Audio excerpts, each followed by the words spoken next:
का एक और फटा हुआ, मैं फारिग नहीं हूँ तो मैं नहीं आ सकती। तो उन्होंने कहा ठीक है, नहीं आना तो ना। दो दिग्गजों के दरमियान जब लड़ाई होती है तो सब बेचारी चींटी जो है वो फिस जाती है। नजला सारा गिरा सरदार मलिक साहब पे। सुलह करने के बाद ये सॉन्ग आता है, छोटी सी ये दुनिया पहचाने रास्ते हैं। एक कुछ जुमला था जो बार बार लता साहिबा से सही अदा नहीं हो रहा था, because she could not utter that. तो उन्होंने कहा चेंज कर दें। कांटों से खींच कर ये आंचल, तोड़ के बंधन बांधी पायल। आवाज की एजिंग थी लेकिन इसके बावजूद वो मेलोडियस थी। हमारे लिए तो ये वाली जो आवाज है ना, यही बहुत यंग थी। इससे हम रिलेट कर पाते हैं। दीदी तेरा देवर ओ लता ऐसा लग रही है ओल्ड वाइन की तरह। एग्जैक्टली बेहतर नहीं हो जाती। अच्छा, एक और लड़ाई जो कि 1963 से पहले हुई थी, दैट वाज इन 1957। ओके। वो हुआ ये कि फिल्म फेयर अवार्ड्स होते थे, हर साल होते थे। तो वो उस वक्त ये गैजेट्स तो थे नहीं जिसके अंदर वो बड़े जनाब डांसेस हो रहे हैं और बड़ा कुछ आजकल तो होता है, मुझे पता ही नहीं। जैसे हमारे यहाँ पे लक्स अवार्ड है और पता नहीं क्या क्या कुछ होता है।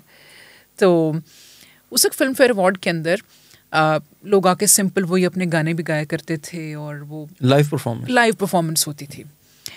अच्छा, बेस्ट गाने के लिए शंकर जयकिशन, ये दो लोग हैं, शंकर अलग हैं, जयकिशन जैसे लक्ष्मीकांत प्यारेलाल दो अलग लोग हैं। तो कंपोजर्स हैं और बड़े टॉप के कंपोजर्स हैं। तो इनको बेस्ट कंपोजिशन का अवार्ड मिला। चोरी चोरी एक मूवी थी राज कपूर साहब की और नरगिस की, जिसकी कोई समहाउ काइंड ऑफ रीमेक आई जिसमें पूजा भट्ट भाग जाती है घर से और इस तरह से करके। तो उस तरह की मूवी थी comedy, romantic comedy.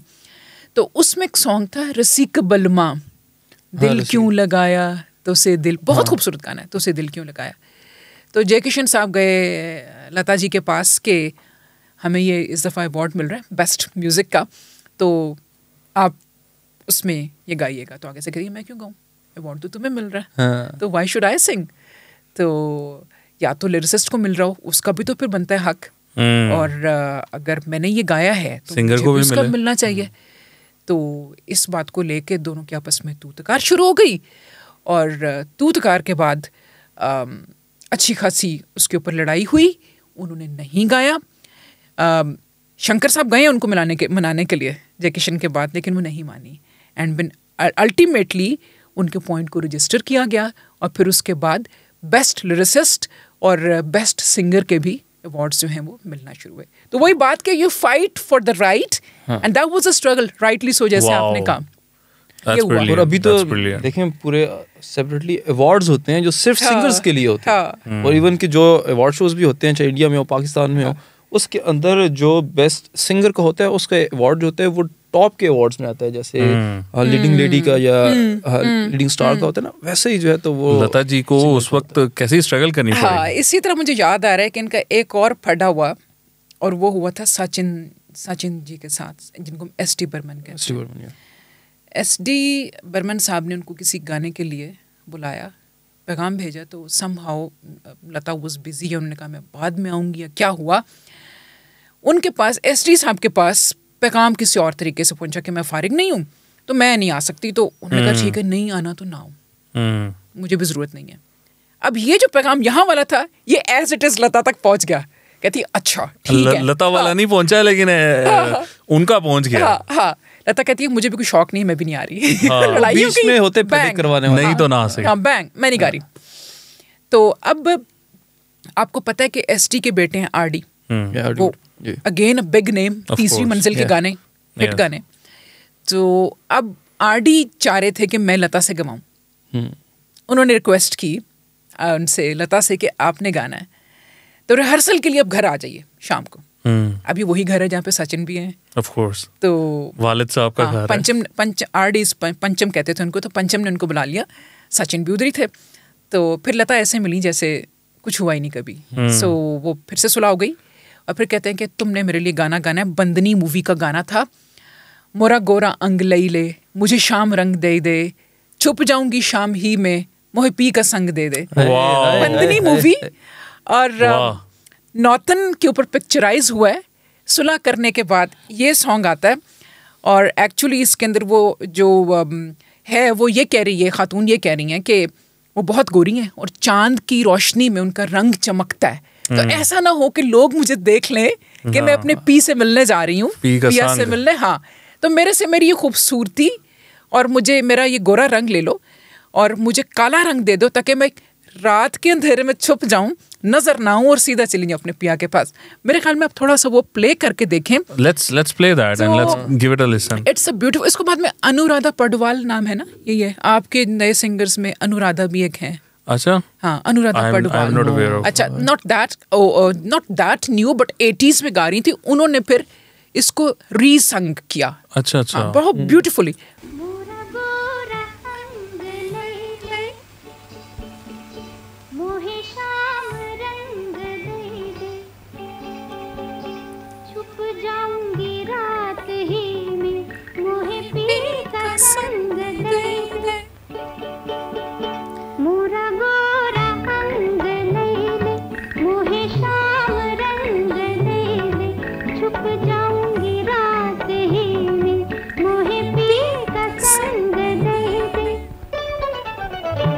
How is it? Oh my God, it's beautiful.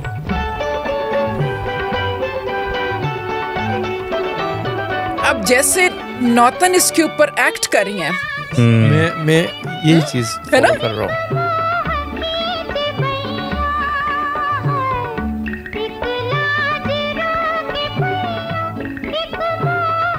एक लाज यानी कि शर्म मेरे पाँव को रोक रही है।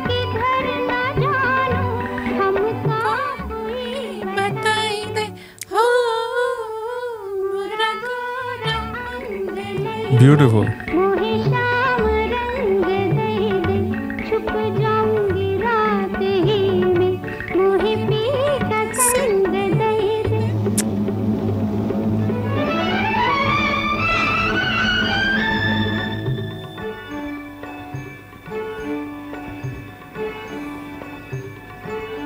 चांद निकला है। तंग आ गई।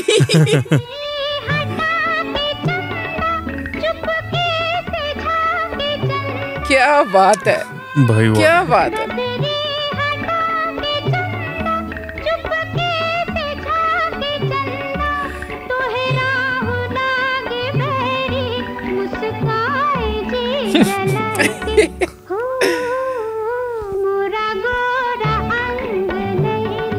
बहुत खूब जी, बहुत खूब, क्या बात है। अच्छा, ये तो सॉन्ग आपने सुन लिया, ब्यूटीफुल ना? Beautiful, absolutely amazing. लेकिन वो सॉन्ग जो रॉयल्टी वाले धमाके के बाद जो उन्होंने गाया उस फिल्म फेयर के ऊपर या म्यूजिक का जो भी इवेंट था, वो भी तुम सुने। That is a beautiful song, though it was created back before 63, लेकिन मूवी रिलीज हुई 67 में। और वो जो पैचअप सॉन्ग है, it's a duet of Rafi and Lata ji for Dev Sahab and Vyjayanthimala. दिल पुकारे आरे आरे। I think we should play that. चलें जी। दिल पुकारे, ओह माय गॉड, आरे आरे, अरे अरे अरे आरे आरे आरे, अभी ना जा मेरे साथी। दिल पुकारे, आरे आरे आरे,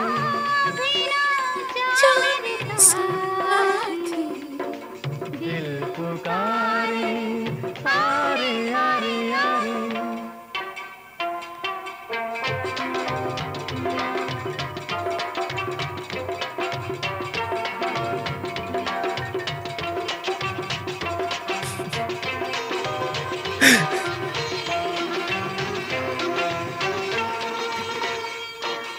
बरसों बीते दिल पे काबू पाते, हम तुम्हारे तुम ही कुछ समझाते। समझाते मैं तुमको लाखों अरमान, हो जाते हैं लटकाते आते। हो पूछो ना कितनी बातें पड़ी हैं दिल में हमारे, दिल पुकार। Wow. So another patch up song. अब इससे हटकर वो खैर वो लता साहिबा का सॉन्ग तो नहीं है, लेकिन पैचअप की एक और एग्जांपल आपको दूं। शैलेंद्र जी की खटपट हो गई शंकर जयकिशन के साथ। मिलने के लिए पहुंचते हैं शैलेंद्र जी शंकर जयकिशन को, वो घर पे नहीं मिलते। एक पर्ची लेते हैं, उस पर लिखते हैं छोटी सी ये दुनिया पहचाने रास्ते हैं, तुम कहीं तो मिलोगे, कभी तो मिलोगे, तो पूछेंगे हाल। वाओ। उसको उठाते हैं और मूवी बनती है रंगोली, और अगेन उसमें वजंती माला है, साथ किशोर कुमार है, और किशोर कुमार का one of the finest songs, छोटी सी ये दुनिया पहचाने रास्ते हैं, तुम कहीं तो मिलोगे, कभी तो मिलोगे। That's beautiful. तो सायरा, अभी if we move forward on Lata ji, मतलब ये तो अब जो आई थिंक लेट थोड़ा सा हम आ जाते हैं कि किस तरफ, क्योंकि जब आवाज उनकी जरा इससे भी ज्यादा चेंज होती है। हाँ, थोड़ा सा हम आगे जाते हैं और देखते हैं, लेकिन उससे पहले मैं एक और लड़ाई की बात करूंगी। ये क्या लड़ाइयों के किससे लेके बैठ गई है। हाँ। लेकिन हर लड़ाई का अंजाम हमेशा इतना प्रोडक्टिव नहीं होता जैसे हमने इन 2-3 लड़ाइयों का पैचअप सॉन्ग्स की शक्ल में। बाज़ दफ़ा ऐसे भी होता है कि 2 दिग्गजों के दरमियान जब लड़ाई होती है तो सब बेचारी चींटी जो है वो फिस जाती है। ऐसा ही कुछ हुआ सरदार मलिक के साथ। ओके। नहीं पता सरदार मलिक, आपके चेहरों से पता चल रहा है। ओह माय गॉड, है ना? सरदार मलिक ऐसा लग रहा है, सरदार भी थे, मलिक भी। अच्छा, अन्नू मलिक को तो जानते हैं ना? हाँ, बिल्कुल, उनके वालिद साहब। ओके। अपने सरदार अन्नू साहब के वाले, अपने अन्नू साहब के वाले। उनकी जो वालिदा हैं बिल्किस बीबी, वो लाहौर से थी, बड़ी रिच फैमिली से थी। अच्छा। Sardar Malik was like crazy about music. तो ये रूममेट बने गुरुदत्त के। अब गुरुदत्त किताबों के कीड़े, और सरदार साहब जो थे, आधी रात को उठ के इन्होंने हारमोनियम लेके डांस करना शुरू कर देना, गाना शुरू कर देना, because that was in his, क्या कहना चाहिए, ब्लड में था। तो हुआ ये, अब कैसे हुआ ये कि जनाब 1959 की बात है, अगेन थोड़ी सी पुरानी बात है, लेकिन चूंकि लड़ाई की बात हो रही थी कि हर लड़ाई के पीछे से वो ज़रूरी नहीं कि कोई अच्छी चीज़ निकले। साहिर साहब one of the top lyricist, बाकी तो उनकी पोइट्री है ही जो नॉन फिल्मी है, लेकिन फिल्म के अंदर उनका अपना मुकाम है, फिल्मी पोइट्री के अंदर। और वही बात है कि फिर जब इंसान इतना टॉप पे हो तो फिर एटीट्यूड तो आ ही जाता है। तो साहिर साहब में भी एटीट्यूड तो था। कोई गाना था जिसकी रिकॉर्डिंग हो रही थी, असिस्ट कर रहे थे Sardar Malik was not the lead composer, लेकिन ही वाज असिस्टिंग। तो एक कुछ जुमला था जो बार बार लता साहिबा से सही अदा नहीं हो रहा था, तो साहिर ने उनको 2-3 दफ़ा टोका, या कंपोजर ने टोका होगा। तो उन्होंने कहा कि जी, उन्होंने साहिर से कहा कि आप इसको चेंज कर दें, because she could not utter that. तो उन्होंने कहा आप चेंज कर दें। मैंने कहा मैं तो नहीं करूँगा, इस बात यही गाना पड़ेगा। हाँ, यही गाना पड़ेगा।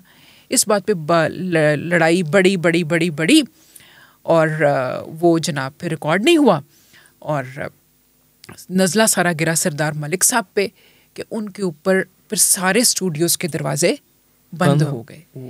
And not even that time, ना तो उनके साथ गुरुदत्त खड़े हुए, ना साहिर साहब खड़े हुए, और हालांकि साहिर साहब को ब्रेक जो पहला था ना, वो सरदार मलिक ने दिया था, वो भी नहीं खड़े हुए उनके साथ, सवाए उनके अपने ब्रदर इन लॉ, उनके बहनोई थे हसरत जयपुरी। अच्छा। हाँ, तो फिर लेकिन अब देखें, फिर उन्हीं की औलाद में से अन्नू मलिक जो है, वो कितना बड़ा नाम है। तो हर लड़ाई जो है वो अच्छी नहीं होती। उसका आउटकम अच्छा नहीं, हाँ, अच्छा नहीं होता। तो वो फिर गाना रिकॉर्ड पे नहीं आया? नहीं, वो नहीं। अच्छा, और वो गाना जो ब्रेक देना था साहिर लुधियानवी को, वो था तंग आ चुके हैं कश्मकशे जिंदगी से हम। वो रिकॉर्ड भी हो गया, लेकिन वो रिलीज नहीं हुआ। लिहाजा साहिर साहब ने वो गाना उठा के अपने इन्हीं की कॉमन फ्रेंड गुरुदत्त, उसको दे दिया, और वो प्यासा मूवी के अंदर वो गाना चल गया। बड़ा मशहूर गाना है जो रफ़ी साहब ने गाया। राइट। लेकिन पिस गए इसमें सरदार मलिक, सरदार साहब रगड़े गए बीच में, बिल्कुल रगड़े गए। तो सायरा, मूविंग फॉरवर्ड, अब हम किस तरफ जा रहे हैं? अब हम 60 की दहाई से निकल के 70 की दहाई में आते हैं। तो 70 की दहाई के बाद मुझे लगता है जैसे मेरी जो ओल्ड सोल है ना, वो जरा रिटालिएट करती है कि यार ये क्या हिप्पी कल्चर आ गया है, और हरे कृष्णा हरे रामा वाला, दम मारो दम वाला। और वो फिर होता है ना कि जैसा कल्चर होता है वही चीज़ डिपिक्ट होती है आपके म्यूजिक में। प्लस वो लोग जो पहले लिख रहे थे, शायरी कर रहे थे, या जो कंपोज कर रहे थे, वो नहीं रहे। नए लोग आते गए ना, नए लोग आते गए, और फिर म्यूजिक की रिक्वायरमेंट भी शायद जो लिसनर होता है उसका मिजाज चेंज होता है, तो फिर लिखने वाला भी जो है अकॉर्डिंगली मूड्स को चेंज कर लेता है ना, शायरी के लिए या म्यूजिक के लिए इंस्ट्रूमेंट्स नए आ जाते हैं। अगर पहले हारमोनियम है या ऐसे म्यूजिकल इंस्ट्रूमेंट्स थे जिनको शायद ड्रम्स ने रिप्लेस कर दिया। आप अगर वहाँ भी देखें ना, वेस्टर्न कल्चर वहाँ उस वक्त देखें ना, फिर एबा भी आ गया, फिर बोनियम भी आ गया, फिर और बहुत ज़्यादा लोग ऐसे आ गए, वो फिर जो इन्फ्लुएंसेस थे वो इधर ईस्टर्न म्यूजिक के अंदर भी, सब कॉन्टिनेंट के म्यूजिक में भी आए। On that note, मैं आपको बता दूं, Saira plays very good drums as well. हाँ, लेकिन मेरी inspiration Phil Collins. Okay. I adore him since my school days. तो वो और मैं इतनी ढीठ हूँ कि एक चीज़ जो मेरे ज़हन में अटक जाए ना, फिर मैं उससे निकलती हूँ। जैसे मैं 50s और 60s की म्यूजिक से बाहर नहीं निकल पा रही, हैज़ा हुआ है, उधर ही फंसी हुई, आगे नहीं जा सकती। हम 70s की बात करें, कल्चर चेंज हुआ, लोगों का सुनने का मिजाज चेंज हुआ, ज़ौक़ चेंज हुआ, तो फिर आपको कहते हैं ना, पब्लिक की डिमांड पर मूवीज़ भी वैसी बनानी पड़ती हैं और आपको फिर म्यूज़िक भी वैसा ही क्रिएट करना पड़ता है। तो म्यूज़िक का ट्रेंड भी चेंज हुआ। लेकिन फिर आप ये देखें कि लता जी ने 70 की दहाई में बड़े बड़े खूबसूरत गाने गाए और अपनी आवाज़ उन्होंने किस किस को दी 70 के अंदर। 70 की दहाई में कौन कौन सी थी? अब उसके अंदर आपके पास आ जाती हैं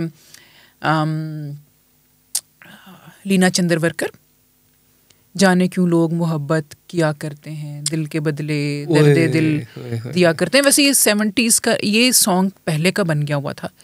ये इतना इसके लिरिक्स से पता चल रहा है कि ये मैं तेरे इश्क में मरना जाऊं कहीं। लोफर का गाना, मैं तेरे इश्क में मरना जाऊं कहीं, तू मुझे आजमाने की कोशिश न कर, मुमताज़ जी के ऊपर ये गाना है, धर्मेंद्र की मूवी है। देखिए मुमताज़ को भी उन्होंने अपनी आवाज़ दी। अगर आप प्ले करें तो देखेंगे आपको बहुत पसंद आएगा। मैं तेरे इश्क में मरना जाऊं,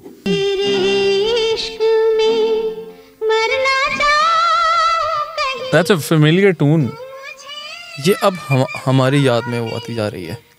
कोशिश न कर,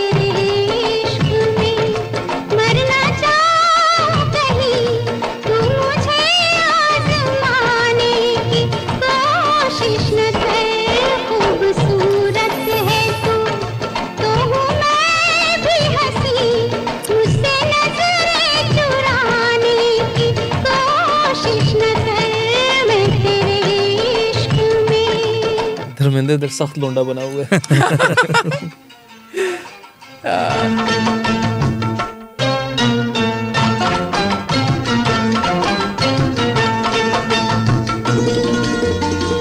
Is this Mumtaz? This is Mumtaz, yes. She's beautiful. She is.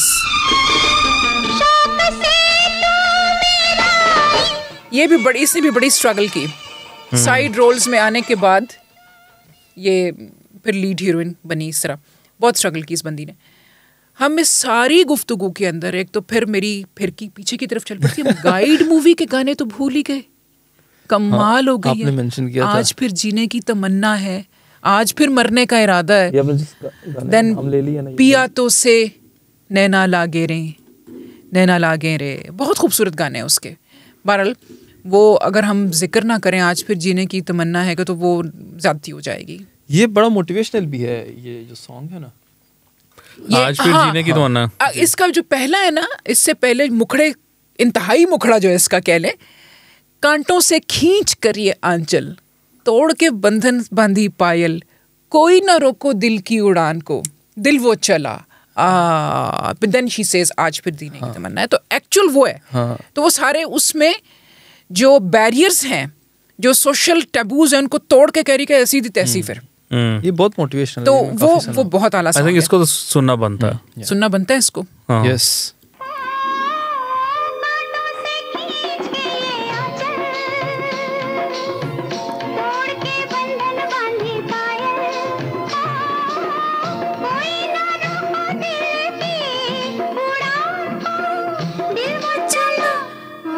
Oh my God, wow.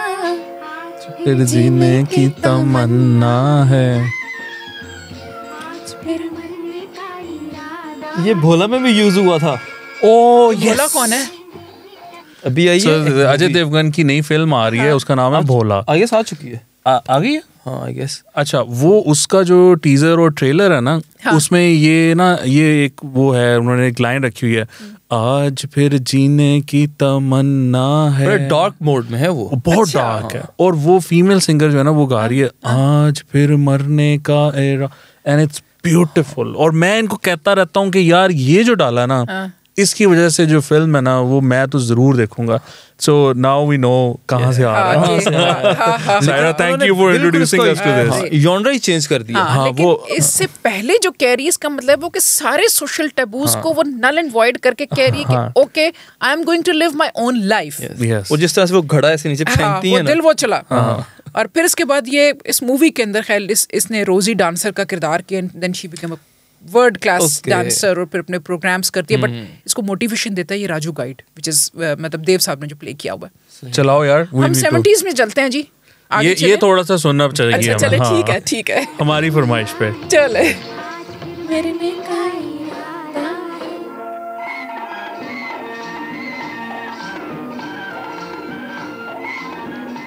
मुझे से समर वेकेशन से याद आती हैं, and my father driving the car, my mother is changing these songs, और हम तीनों बहन भाई पीछे बैठे हुए हैं, and we are going to nani's place.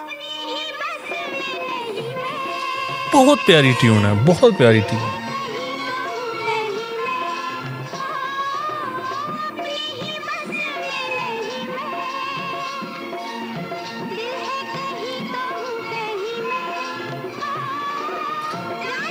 जो हो कर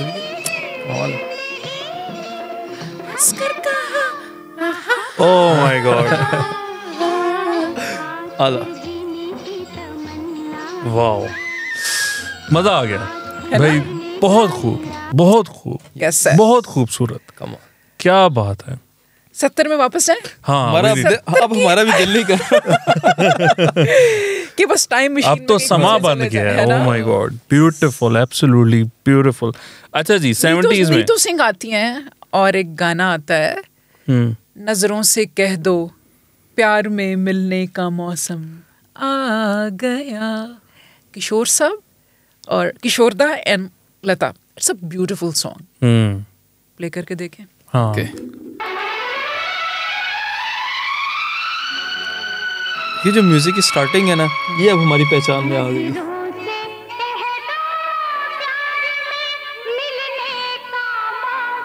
दिस इज नीतू। यस,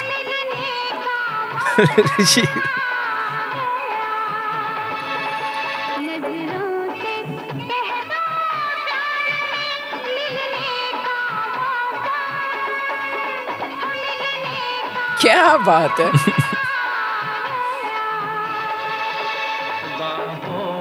बाहें डाल के खिलने का मौसम,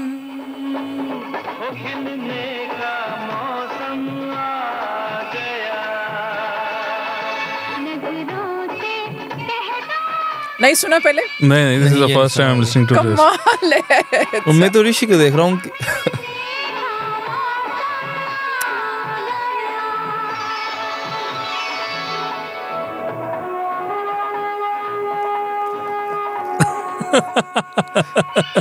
ये हनीमून टाइप चल रहा है। हाँ, हनीमून टाइप नहीं, दिस इज हनीमून भाई। आप ये दिखाएंगे कि नहीं, लेकिन इसको नहीं दिखाएंगे। बस ठीक है, काफी है इतना। आपने अब मिलने का मौसम आप लाए हैं, तो उन्होंने मिलके कुछ करना तो है ना, कार्रवाई तो डाल दी है। तो कार्रवाई पर आ गए। रणबीर का है वो। हाँ, देन अच्छा चले, और कुछ नहीं तो ये तो सुना ही होगा, करवटें बदलते रहे सारी रात हम, आपकी कसम। नहीं से पता लग रहा है नहीं सुना हुआ यार। हमने पूरी कोशिश की रिट्रीव करें मेमोरी को, शायद सुना हो, लेकिन अब हम 70 से निकल के 80 में आते हैं ना, उसमें भी बड़े बड़े खूबसूरत गाने थे, और मूवीज के साथ में अपने आप को इसलिए नहीं वो कर पाती, कनेक्ट कर पाती कि मैंने देखी नहीं है। हाँ। लेकिन कुछ मूवीज ऐसी आइकॉनिक थी जो 80 में आई और बहुत खूबसूरत थी।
आप वाइट साड़ी की बात कर रही थी ना, वाइट साड़ी की आप बात कर रही थी, वो यहाँ पे भी वाइट ही है।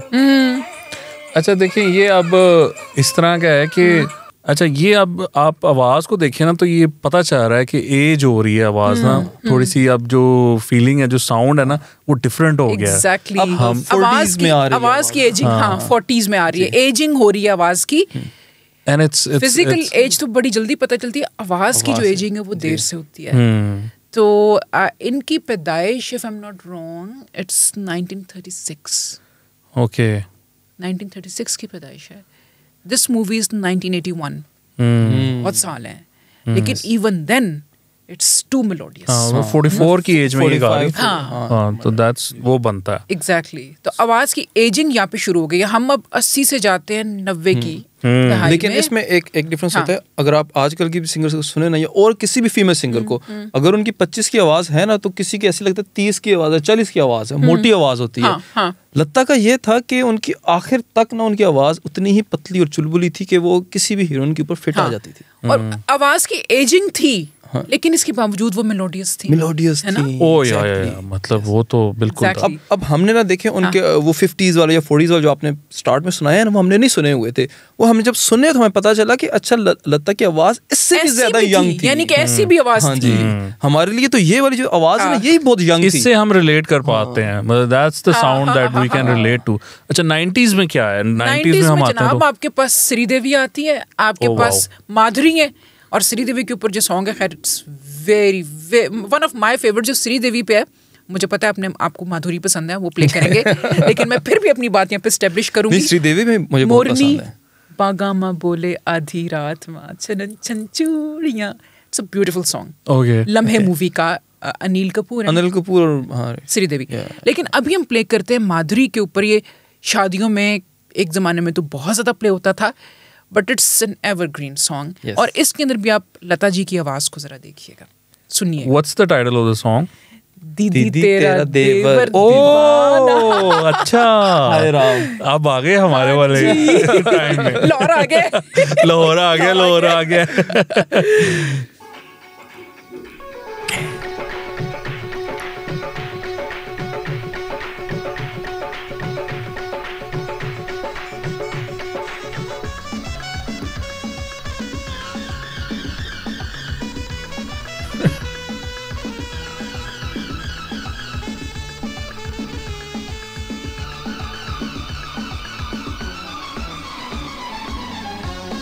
ओह माय गॉड, क्या वो म्यूजिक है।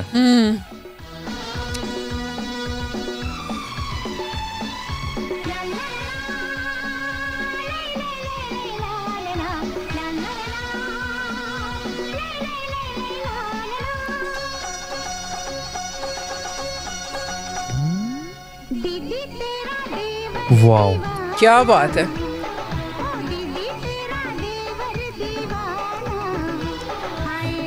It's a party song. Exactly. And Lata is singing that in after decades of her debut. हाँ। और जो सलमान का फैन है उसका तो ये गाना वैसे ही बहुत फेवरेट है।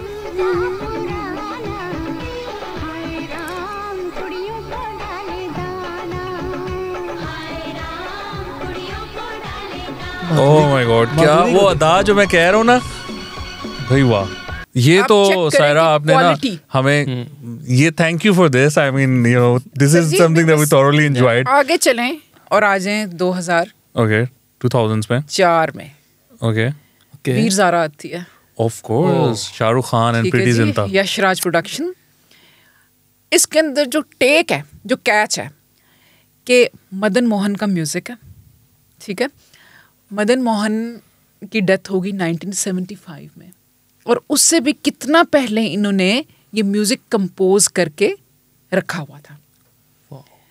और ये ट्यून्स जो थी, ये फिर उनका बेटा है राजीव कोहली, हाँ, he works for Yashraj productions. और क्योंकि मदन मोहन और राजा मेहदी अली खान बड़े क्लोज फ्रेंड्स थे, तो बहरहाल मैं बहुत अच्छे तरीके से उसको जानती हूँ, मैंने उसे कनेक्ट किया। And then he told me कि जब मेहदी साहब की डेथ हुई थी तो पिताजी बच्चों की तरह रोए थे। फिर मुझे पता चला कि ये वो ट्यून्स हैं जो मदन मोहन की रिक्रिएट करके उसने राजीव कोहली ने वीर ज़ारा के लिए दी, और उसके अंदर वो सॉन्ग तेरे लिए जिसमें शाहरुख खान और प्रीति जिंटा मिलते हैं बहुत सारे सालों के बाद और सर के बाल सफ़ेद हुए होते हैं. It just gives you goose pimples. Beautiful tune. उसको प्ले कीजिए. हम 2004 की बात कर रहे हैं. इस मूवी की हर चीज़ परफेक्ट. हाँ, हर चीज़.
अब ये भी लता है. अच्छा, जो हाई नोट है ना, ये देने वाला. It sounds like so grand. लता ऐसा लग रही है ओल्ड वाइन की तरह. Exactly. बेहतर नहीं हो जाती. देखें इधर ना, जो जिस औरत के लिए वो गा रही है ना, वो बूढ़ी हो चुकी है, और लता की आवाज भी उसी तरह ही मॉडिफाई हुई है. वो बूढ़ी आवाज में आ रही है. That's a point. वैसे ही बड़ा जबरदस्त पॉइंट निकाला है. Honestly. No, this is something absolute treat. लता की ये तो है.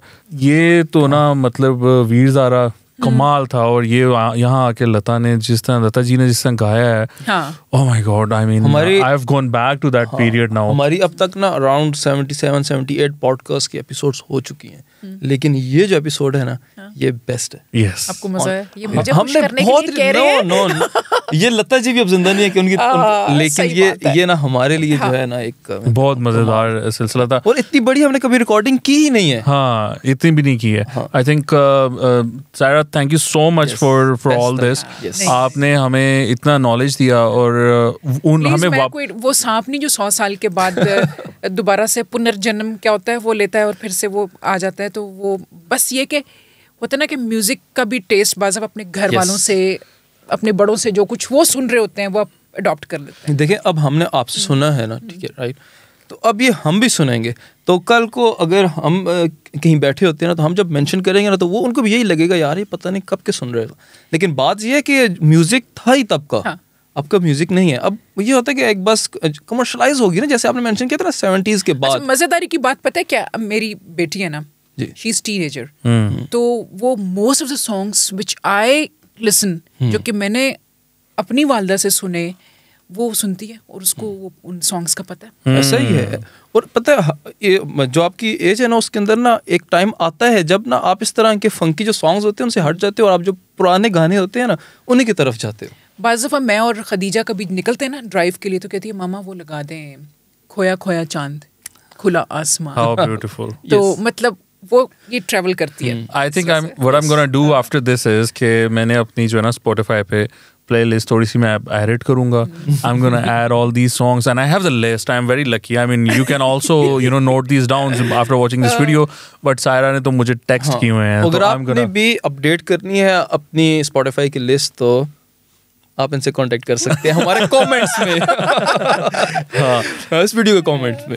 And well, anyway, Saira, thank you so much. It was an absolute pleasure to host you, and it was an absolute pleasure to go through all these eras and decades of Lata Mangeshkar ji. Lata ji, I mean, we love you to bits, and you're a shared asset. It's not about being Indian or Pakistani. It's more about the art, the songs, the lyrics, the compositions, and art itself is not something कि जो किसी का भी एक territory का asset हो सकता है. Just लेकिन आप ये भी तो देखें, ये कितने मजे की बात है कि half of the singers and composers and musicians they were either from that side of Punjab. हाँ है ना, कोई पिंडी से, कोई लाहौर से, कोई गुजरांवाला से. एक्ट्रेसेस जो आपने बताया, कोई कराची में पैदा हुई है, कोई साधना शिवदासानी फ्रॉम कराची. या और लता जी देखे जो गाती हैं वो भी उर्दू के लिरिक्स हैं. अभी जो होते हैं वो मोस्टली हिंदी के लिरिक्स होते हैं, लेकिन उनकी जो थी गायकी वो 90% या 95% उर्दू की ही है. जब लिखने वाले साहिर लुधियानवी और हसरत जयपुरी जैसे लोग होंगे तो वो उर्दू लिखेंगे ना, उसको हिंदी शब्द तो नहीं कहेंगे, वो तो उर्दू शायरी है. That's the thing. So anyway, I hope आपने भी enjoy किया हो. You make sure that you subscribe to our channel and comment, because we need to know how do you feel about this and the songs that you like from these eras, and also from Lata ji, वो आप share करें. And make sure that you press the bell icon, as I always say. Lollipops for Lata ji and for Saira as well. Saira के लिए तो मंगवा के रखने थे ना, she is here. सायरा को तो हम लारा भी नहीं लगा सकते, उनको तो हम कह देते हैं हम भेज देंगे. So नहीं, हम लारा लगा देते हैं. इंशाल्लाह जब आप नेक्स्ट टाइम आएंगे हम किसी नए सिंगर को इसी तरह से उनकी लाइफ एक्सप्लोर करेंगे आपके साथ, तो फिर हम लाजमी तो लॉलीपॉप. चलें जी, thank you so much for watching. Bye bye.